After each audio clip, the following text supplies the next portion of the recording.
Memang ini mutule baadani meninggal dengan bangda. Pak meninggal udah hidup atau BE. Udah dia pak ditang lah. Aki ikut lamban. Betul. Nya tegedi Allah. Bahasa buah huruf. Tuh malaikat maut bak Nabi Ilyas. Gajok nyawa Nabi Ilyas. Rugi Nabi Ilyas goreng. Kuda malaikat maut. Ada Nabi Allah. Pergi taktik dia. Puya je gajok nyawa dah. Puhan teng gajok nyawa. Zolim Nabi Ilyas kenyan hai malaikat. Munya rejak nyawa Allah. Ilang tak putus zikir ke Allah. Ilang hudenya ilang guna zikir sampai ke Allah.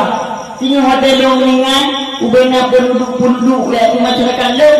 Ilmu sabak atau ilmu zikir ke Allah. Ilang tak ada zikir ke mati. Ya, mengingat terima Allah ni mereka.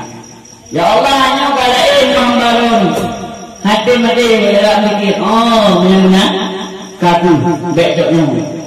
Maka sampai Indohat Nabi Ilyas tahu udik waktu ingat dikit ke Allah dari Nabi-Nya.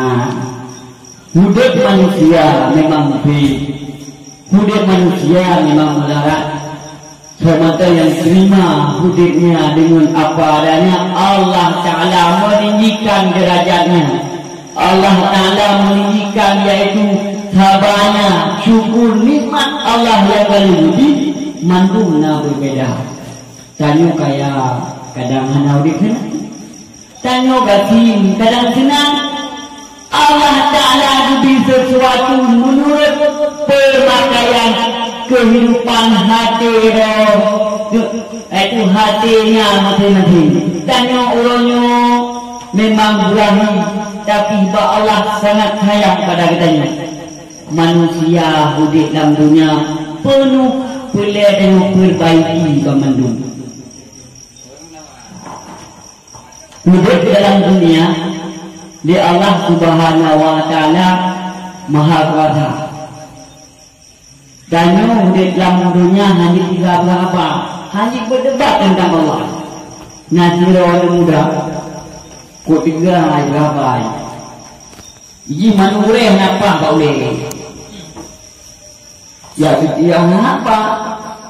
Ya kita ubena murai bujuk bekas harta tentang ini. Kita tentang bujuk bekas leboh. Pertama ya sedot, ya murai yang dibekas bentuk Allah tadi bentuk. Yang